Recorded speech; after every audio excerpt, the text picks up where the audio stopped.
Efésios capítulo 3, versículo 17. Para que Cristo habite pela fé nos vossos corações, a fim de, estando arraigados e fundados em amor. Para que a presença do Espírito Santo na vida dos seguidores de Cristo naquela época era indispensável, porque o revestimento que vinha do alto na vida dos cristãos os fortalecia de poder para suportarem as tribulações do dia a dia, as perseguições dos opositores do Evangelho e as prisões, que em muitos casos terminavam em morte de inocentes.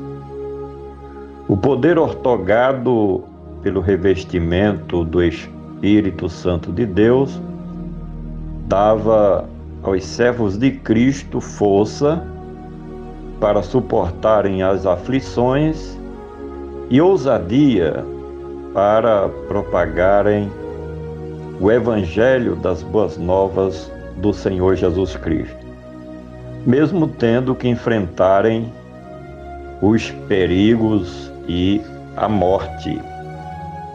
Para que Cristo? Falar de Cristo é escrever sobre a missão do Messias de Deus. Ele que era o ungido de Deus, como sacerdote, profeta e rei, e o enviado de Deus Pai, que naquela época era o Emanuel, ou seja, Deus entre os homens. Como também falar de Cristo é a mesma coisa que ensinar sobre a redenção da humanidade pelo sacrifício expiatório do Cordeiro de Deus que tira o pecado do mundo.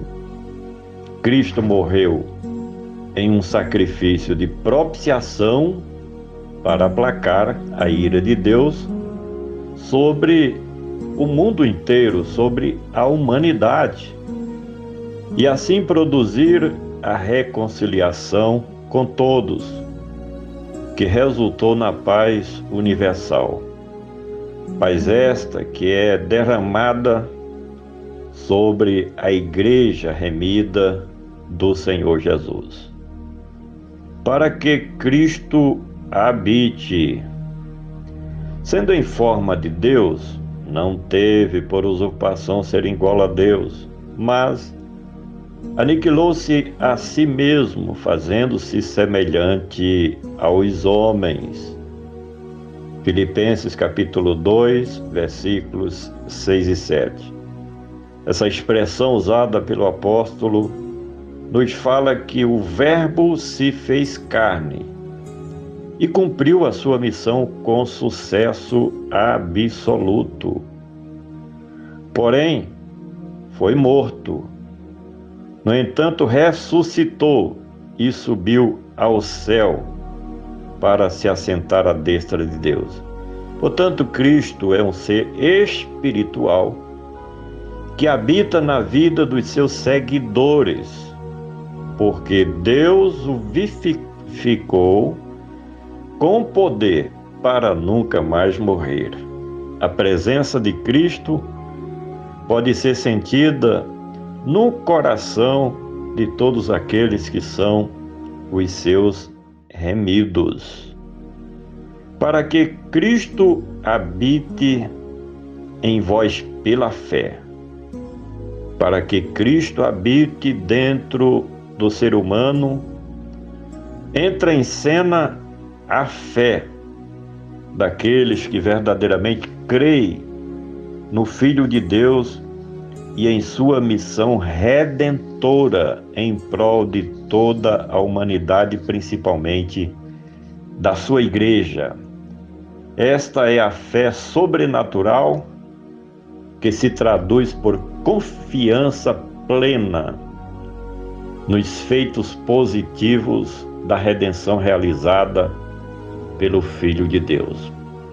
Na nova aliança, da graça de Deus com a sua igreja, com a igreja de Cristo, o Criador entra com todas as suas promessas e bênçãos, mas o homem entra com a sua fé em Cristo, o nosso eterno Redentor, para que Cristo habite pela fé nos vossos corações.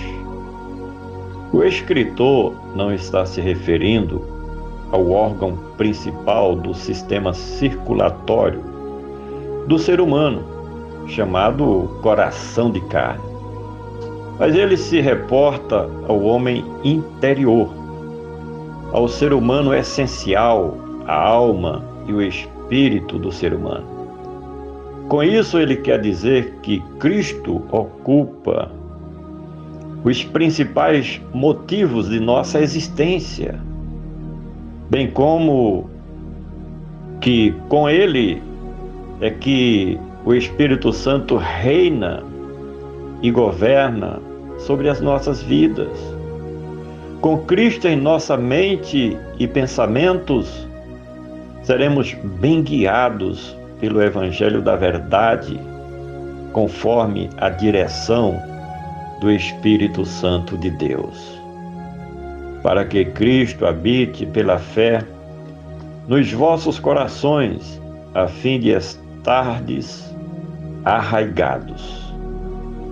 Mais uma vez, o apóstolo demonstra sua preocupação principal sobre os seus leitores, desejando que os mesmos não se movessem facilmente da fé verdadeira em Cristo Jesus. Arraigados, neste caso, é seguros, firmes e fortalecidos em Cristo Jesus para vencer os desafios da fé ou da vida cristã. Pelas pressões sofridas no tempo da igreja primitiva, muitos se desviavam dos caminhos do Evangelho e outros apostatavam de sua fé, voltando ao paganismo e ao mundanismo, por não suportarem as provações e as tentações também do inimigo e do mundo. Finalmente, para que Cristo habite pela fé nos vossos corações, a fim de estardes arraigados e fundados em amor.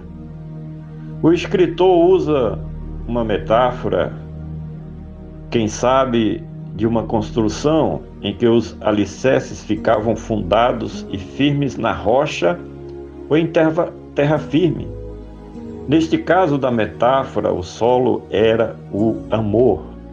Amor este que deveria, em primeiro lugar, ser firme em Deus e no Senhor Jesus, e em segundo plano, para com o próximo.